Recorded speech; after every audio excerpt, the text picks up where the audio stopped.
அவிவா smart monthly income பிளான்ல நீங்க invest பண்றதுனால ஒரு ரெகுலர் மந்த்லி இன்கம் ஏர்ன் பண்றதுக்கு இது ரைட் சாய்ஸா அமையுமா? வாங்க ஒரு இன்டெப்த் அனாலிசிஸ் மூலமா இந்த கொஸ்டின்கான ஆன்சர் இந்த வீடியோல தெரிஞ்சுக்கலாம். Hi there, welcome back to holisticinvestment.in. இந்த பாலிசியை அனலைஸ் பண்றதுக்கு முன்னாடி இதை பத்தின சில பேசிக் டீடைல்ஸ் தெரிஞ்சுக்கலாம். இது ஒரு இண்டிவிஜுவல் நான் லிங்க் நான் participating savings life insurance plan. இதோட சில கீ ஃபீச்சர்ஸ் பார்த்தீங்கன்னா, உங்களுக்கு லைஃப் இன்சூரன்ஸ் கவர் ப்ரொவைட் பண்றாங்க, உங்க ஃபேமிலியோட ஃபினான்ஷியல் ஃபியூச்சரை சேஃப்கார்ட் பண்றதுக்காக. அண்ட் ரெகுலர் கேரண்டீட் இன்கம் எந்த மந்த் வந்து பாலிசி இஷ்யூ பண்றாங்களோ அப்பலேருந்தே ஸ்டார்ட் பண்றாங்க, அவ்வளோ இயர்லியா உங்களுக்கு ரிசீவ் பண்றதுக்கு. அண்ட் உங்க இன்கம் நீங்க இதர் மந்த்லியாவோ ஆனுவலியாவோ உங்களோட பே அவுட்டை நீங்க ஃபிளெக்சிபிளா சூஸ் பண்ணிக்கலாம். அண்ட் நீங்க பே பண்ற எல்லா ப்ரீமியம்ஸுமே at end of the policy time அவங்க ரிட்டர்ன்மே பண்றாங்க. அண்ட் இன்கம் இதில் கஸ்டமைஸ் கூட பண்ணிக்கலாம். லைக் லோவர் லைஃப் கவர் நீங்க ஆப் பண்ணி இன்னும் ஹையர் ரெகுலர் இன்கம் நீங்க சூஸ் பண்ணிக்கலாம். இந்த மாதிரி நிறைய கீ ஃபீச்சர்ஸ் இருக்கு. இதுல இருக்க அட்வான்டேஜஸ் என்னன்றதை பார்ப்போம். ஸோ இதுல ஃபிளெக்சிபிளான ப்ரீமியம் பேமெண்ட் மோட் இருக்கு. உங்க ப்ரீமியம் பேமெண்ட் மோட நீங்க ஈச் பாலிசி ஆனிவர்சரி உங்க கன்வீனியன்ஸ்க்கு ஏற்ற மாதிரி நீங்க மாத்திக்கலாம். அண்ட் இந்த பாலிசி உங்களுக்கு லோன் அவைல் பண்றதுக்குமே சான்ஸ் கொடுக்குது. Like up to 80% of the policy surrender value. And உங்களுக்கு இன்சூரன்ஸ் கவரேஜ் நீங்க ஆப்ஷனல் ரைடர்ஸ் வந்து அடிஷனல் காஸ்ட்ல ஆட் பண்ணி கூட என்ஹான்ஸ் பண்ணிக்கலாம். அண்ட் இதுல டாக்ஸ் பெனிஃபிட்ஸ்மே உண்டு. இந்த மாதிரி நிறைய அட்வான்டேஜஸ் இருக்கு. பட் டிஸ்அட்வான்டேஜஸ்மே இருக்கு. Like limited life cover and இவங்க ரெகுலரா கொடுக்குற survival benefit discretionary spending encourage பண்ற மாதிரி தான் இருக்கு. அண்ட் உங்களுடைய போர்ஷன் ஆஃப் த இன்வெஸ்ட்மெண்ட் நீங்க ஒரு பீரியாடிக் இன்கமா பாலிசி டேர்ம் அப்போ பே அவுட் பண்றதுனால ரிமைனிங் கார்பஸ்க்கு பாத்தீங்கன்னா ஒரு பவர் ஆஃப் காம்பவுண்டிங்ல இருந்து பெனிஃபிட் ஆகிற ஆப்பர்ச்சுனிட்டியே கம்மியாயிடுது. ஸோ ஓவரால் வெல்த் அக்யூமுலேஷன் இது ரெடியூஸ் பண்ணிடுது. இந்த மாதிரி நிறைய டிராபேக்ஸ் இருக்கு. இது எல்லாமே மைண்ட்ல வச்சு தான் இன்வெஸ்ட் பண்ணணுமா இல்லையான்றதை பார்க்கணும். இப்போ இந்த பாலிசியை பத்தின ஒரு பேசிக் ஐடியா இருக்கிறதுனால நெக்ஸ்ட் நம்ம அனாலிசிஸ் பார்ட் ஆஃப் த வீடியோக்கு போகலாம். இதுல நம்ம ஐஆர்ஆர் அனலைஸ் பண்ண போறோம். அதாவது பாலிசி ப்ராஷர்ல கொடுத்திருக்கிற பெனிஃபிட் இல்லஸ்ட்ரேஷன் பேஸ் பண்ணி இன்டர்னல் ரேட் ஆஃப் ரிட்டர்னை கால்குலேட் பண்ண போறோம். இங்க ஒரு எக்ஸாம்பிளுக்கு நம்ம வந்து அசியூம் பண்ணிக்கலாம் 25-year-old மேல் இந்த பாலிசியை பர்ச்சேஸ் பண்றாங்க. Sum assured 10 lakhs. இதுக்கு ஃபிக்ஸட் டேர்ம் 25 years வருது. First 15 years premium payment term இருக்கு. ஸோ ஆனுவலா அவங்க கட்டுற பிரீமியம் 1 lakh rupees. அப்போ அவருக்கு எவ்வளவு வந்துட்டு இந்த இதுல வந்துட்டு கேரண்டீட் ஆனுவல் இன்கம் அப்படின்னு பாத்தீங்கன்னா 43,943 rupees. இது இன்கம் பீரியட் அப்போ ஆரம்பிச்சு மெச்சூரிட்டி பெனிஃபிட் ஆஃப் 15 lakhs ஓட ஃபைனல் இன்கம் இன்ஸ்டால்மெண்டோட உங்களுக்கு கிடைக்கும். ஸோ இந்த கேஷ் ஃப்ளோ வச்சு ஐஆர்ஆர் பாத்தீங்கன்னா அப்ராக்சிமேட்லி 4.74% வருது. என்னதான் இது கேரண்டீடா இருந்தாலுமே இந்த ரிட்டர்ன்ஸ் இதுல நிறைய டிராபேக் இருக்கு. ஒரு 4.74% ஐஆர்ஆர்ன்றது ரொம்ப கம்மி.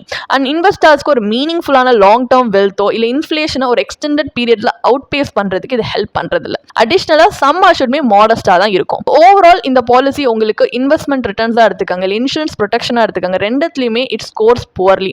ஸோ நம்ம நினைச்ச மாதிரி இது டிசைரபிள் அவுட்கம் கொடுக்காததுனால நெக்ஸ்ட் நம்ம ஒரு கம்பேரிட்டிவ் அனாலிசிஸ் கண்டக்ட் பண்ணலாம். ஸோ கம்பேரிட்டிவ் அனாலிசிஸ்ல இந்த பாலிசி ரிட்டர்ன்ஸை வேற ஆல்டர்னேட்டிவ் ஸ்ட்ராட்டஜி ரிட்டர்ன்ஸோட நம்ம கம்பேர் பண்ண போறோம். இப்போ சிங்கிள் ப்ராடக்ட்ல இன்சூரன்ஸ் அண்ட் இன்வெஸ்ட்மெண்ட்டை கம்பைன் பண்ணி இப்போ இந்த அவிவா பாலிசி மாதிரி இன்வெஸ்ட் பண்ணாம இன்சூரன்ஸ் அண்ட் இன்வெஸ்ட்மெண்ட் ரெண்டுத்துலயுமே செப்பரேட்டா இன்வெஸ்ட் பண்ணி பார்த்தா இன்னும் பெட்டர் ரிட்டர்ன்ஸ் கிடைக்குதா அப்படின்றது தான் பார்க்க போறோம்.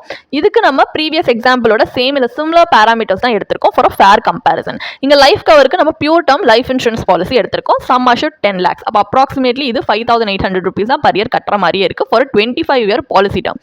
பிரீமியம் பேமெண்ட் டேர்ம் 10 years வருது. ஆனுவல் சர்ப்ளஸா நமக்கு இன்வெஸ்ட்மென்ட்க்கு 94,200 rupees ஃபர்ஸ்ட் 10 yearsக்கு இருக்கு.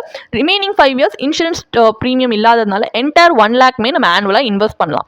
இந்த இன்வெஸ்ட்மெண்ட் சர்ப்ளஸை நம்ம இப்போ எக்ஸாம்பிளுக்கு ஒரு ஈக்விட்டி மியூச்சுவல் ஃபண்ட்ல இன்வெஸ்ட் பண்ற மாதிரி வச்சுக்கலாம். இதுல இருந்து நம்ம சிஸ்டமேட்டிக் வித்ட்ராவல்ஸை பிளான் பண்ணலாம். ஸோ அவிவா பாலிசியோட ஆனுவல் இன்கம் மிரர் பண்ற மாதிரி. அப்போ at the end of 15-year accumulation period உங்க ரிமைனிங் இன்வெஸ்ட்மெண்ட் கார்பஸை நீங்க ரிடீம் பண்ணி இன்னொரு ஃபிக்ஸட் இன்கம் இன்ஸ்ட்ருமெண்ட் எது 7% per annum earn பண்ணதோ அதில் ரீஇன்வெஸ்ட் பண்ணலாம். அப்போ இந்த அனாலிசிஸ்ல நம்ம கேபிட்டல் கெயின்ஸ் டாக்ஸ்மே ஃபைனல் ரிடம்ஷன்ல வந்து ஃபேக்டர் இன் பண்ணணும். அப்போ annual long term capital gains exemption வந்து 1.25 lakhs. அதுக்கேற்ற மாதிரி நீங்க பாத்தீங்கன்னா உங்களுக்கு இந்த ஸ்ட்ராட்டஜி படி ஐஆர்ஆர் 8.92% வருது. மெச்சூரிட்டி கார்பஸ் அப்ராக்சிமேட்லி 38.32 lakhs வருது. அவிவா பாலிசியோட ரிட்டர்ன் ஆஃப் பிரீமியமை விட சப்ஸ்டான்ஷியலி ஹையராக இது இருக்கு. இந்த ஹையர் ரிட்டர்ன்ஸ் பியாண்ட் உங்களுக்கு இந்த அப்ரோச்ல கிரேட் ஃபிளெக்சிபிலிட்டியுமே கிடைக்குது. அண்ட் எப்படி டாக்ஸ் கால்குலேட் பண்ணியிருக்கோன்றதுமே ஒரு சின்ன டேப்லர் காலமாக ஸ்க்ரீனில் ப்ரெசென்ட் பண்ணியிருக்கோம். ஈக்விட்டி மியூச்சுவல் ஃபண்ட்க்கு உங்களுடைய ஈஸி ரெஃபரன்ஸ்க்காக நீங்கள் பாஸ் பண்ணி பார்க்கலாம். இதில் இன்வெஸ்டர்ஸால உங்களோட மணி மேலே ஒரு கண்ட்ரோல் ரிட்டைன் பண்ணிக்கலாம், மாடிஃபை பண்ணிக்கலாம், எவ்வளோ அமௌண்ட் வித்ட்ராவல் பண்ணணும் இல்லை எந்த டைமிங்கில் பண்ணணும் அப்படின்னு அவங்க ஃபினான்ஷியல் நீட்ஸ் பொறுத்து. ஒரு இன்சூரன்ஸ் பாலிசி மாதிரி ஃபிக்ஸடாவோ இன்ஃப்ளெக்சிபிள் பே அவுட் ஸ்ட்ரக்சர் அதில் இருக்காது. ஸோ இன் கன்க்ளூஷன் அவிவா பாலிசியில் பார்த்தீங்கன்னா உங்களுக்கு ஒரு ரிட்டையர்மெண்ட் ரிட்டர்ன்ஸ் எடுத்துக்கலாம்.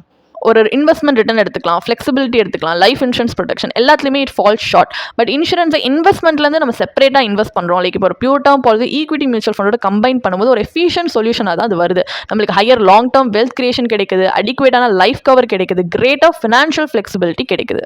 அப்போ ஃபைனல் வேர்டிக்ட் என்ன? அவிவா ஸ்மார்ட் மந்த்லி இன்கம் பிளான்ல இன்வெஸ்ட் பண்றது வர்த்தா இல்லையா? இது regular survival benefit, maturity benefit, life insurance coverage எல்லாத்தையுமே ஒரு சிங்கிள் ப்ராடக்ட்ல கம்பைன் பண்ணி கொடுக்குறாங்க. கேரண்டீட் இன்கம் ஃபர்ஸ்ட் பாலிசி இயர்லயே ஸ்டார்ட் ஆகுது. அண்ட் இதுல ரிட்டர்ன் ஆஃப் டோட்டல் ப்ரீமியமே பாலிசி டேர்ம் எண்ட்ல வந்து ப்ராமிஸ் பண்றாங்க. ஒரு ஃபர்ஸ்ட் கிளான்ஸ்ல பார்க்கும்போது இந்த எல்லா ஃபீச்சர்ஸுமே இன்வெஸ்டருக்கு ரொம்ப அட்ராக்டிவா தெரியலாம். ஒரு உங்களுக்கு போத் இன்கம் அண்ட் செக்யூரிட்டி இதுல கிடைக்கிற மாதிரி. ஆனா இந்த பிளான் பாத்தீங்கன்னா fundamentally similar to a traditional money back policy. இதுலயுமே relatively low investment returns and modest sum assured தான் கொடுக்குறாங்க. ஸோ ஒரு லாங் டேர்ம் வெல்த் கிரியேஷனுக்கு இது இன்எஃபெக்டிவ்னே சொல்லலாம். ஒரு பீரியாடிக் பே அவுட்ஸ் உங்களுக்கு ரெகுலர் கேஷ் ஃப்ளோ ப்ரொவைட் பண்ணாலுமே ஃபர்தராக அந்த இன்வெஸ்ட்மெண்ட்ஸ் காம்பவுண்டிங்லேருந்து பெனிஃபிட் ஆகிற ஆப்பர்ச்சுனிட்டியை ரெடியூஸ் பண்ணிடுது. ஃபர்தர்மோர் லைஃப் இன்சூரன்ஸ் கவருமே லிமிட்டடாக தான் இருக்கு. ஸோ அது ரிசல்ட் என்ன ஆகுது? இந்த பிளான் இன்வெஸ்ட்மெண்ட் எஃபிஷியன்சியில் வச்சுக்கோங்க, இன்சூரன்ஸ் அடிக்குவேசியில் வச்சுக்கோங்க, ரெண்டுத்துலையுமே இட் பர்ஃபார்ம்ஸ் புவர்லி. ஸோ ஒரு வெல் டைவர்சிஃபைட் ஃபினான்ஷியல் போர்ட்ஃபோலியோவில் இது ஒரு குட் பார்ட்டாக வந்து அமையும் அப்படின்னு ஜஸ்டிஃபை பண்ணுறதே டிஃபிகல்ட்டாக மாறிடுது. அண்ட் இதில் ஹை ஏஜென்ட் கமிஷனுமே இருக்கு.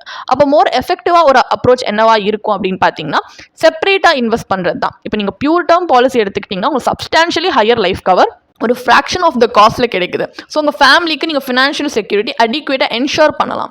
அதே நேரத்தில் ப்ரீமியம்லேருந்து சேவ் பண்ணுறத ஒரு diversified portfolio of mutual funds இல்லை மற்ற சூட்டபிள் இன்வெஸ்ட்மெண்ட் ப்ராடக்ட்ஸில் உங்கள் ஃபினான்ஷியல் கோல்ஸ், இன்வெஸ்ட்மெண்ட் ஹாரிசான் இல்லை ரிஸ்க் அப்பிடைட்க்கு ஏற்ற மாதிரி நீங்கள் இன்வெஸ்ட் பண்ணிங்கன்னா உங்களுக்கு இன்னுமே பெனிஃபிஷியலாக ஹையர் ரிட்டர்ன்ஸ் இல்லைன்னா பெட்டர் ரிட்டர்ன்ஸ் கிடைக்கும் கம்பேரிட்டிவ்லி. ஸோ இந்த ஸ்ட்ராட்டஜியில் உங்களுக்கு great flexibility, higher wealth creation potential and better alignment கிடைக்குது with long term financial objectives. உங்களுக்கு இந்த பாலிசியை பற்றி இன்னும் படிக்க விரும்புறீங்கன்னா இதுக்கான ஒரு பிளாக் போஸ்ட் எங்கள் வெப்சைட்டில் நாங்கள் போஸ்ட் பண்ணியிருக்கோம். அதுக்கான லிங்க் டிஸ்கிரிப்ஷனில் கொடுத்துருக்கோம். கண்டிப்பாக போய் செக் பண்ணுங்கள். அண்ட் உங்களுக்கு இதே மாதிரி ப்ரொஃபஷனல் கைடன்ஸ் தேவைப்படுது, இல்லை ஒரு ஃபினான்ஷியல் இல்லை இன்வெஸ்ட்மெண்ட் டிசிஷன் எடுக்கிறதுக்கு ஒரு ப்ரொஃபஷனல் ஃபினான்ஷியல் பிளானர் ஹெல்ப் பண்ணாங்கன்னா நல்லாயிருக்கும்னு யோசிச்சிங்கன்னா எங்களோட ப்ரொஃபஷனல் ஃபினான்ஷியல் பிளானரோட ஒரு 1-on-1 காம்ப்ளிமெண்ட்ரி கன்சல்டேஷனை நீங்கள் புக் பண்ணியிருக்கலாம். அதுக்கான லிங்க் நாங்கள் டிஸ்கிரிப்ஷனில் கொடுத்துருக்கோம். ப்ளஸ் நாங்கள் ரெகுலராக ஃப்ரீயாகவே லைவ் வெபினார்ஸ் கண்டக்ட் பண்ணுறோம். இந்த வெபினார்ஸில் நீங்கள் வந்து இன்வெஸ்ட்மெண்ட் இல்லை ஃபினான்ஷியல் இன்சைட்ஸை இந்த ஃபினான்ஸ் இண்டஸ்ட்ரியோட லீடிங் எக்ஸ்பர்ட்ஸ் மூலியமாகவே டேரெக்டாக கற்றுக்கலாம். ஸோ அதுக்கான ரெஜிஸ்ட்ரேஷன் லிங்க்கும் நாங்கள் டிஸ்கிரிப்ஷனில் கொடுத்துருக்கோம். உங்களுக்கு இந்த வீடியோ பிடிச்சிருந்துச்சுன்னா கண்டிப்பாக லைக் பண்ணுங்கள், சப்ஸ்கிரைப் பண்ணுங்கள். ஸோ நாங்கள் இன்னும் நிறைய ஃபினான்ஷியலி பெனிஃபிஷியல் கண்டென்ட்டோட உங்களை திரும்பி நெக்ஸ்ட் வீடியோவில் சந்திக்கிறோம். ஸோ இந்த வீடியோ பார்த்ததற்கு மிக்க நன்றி.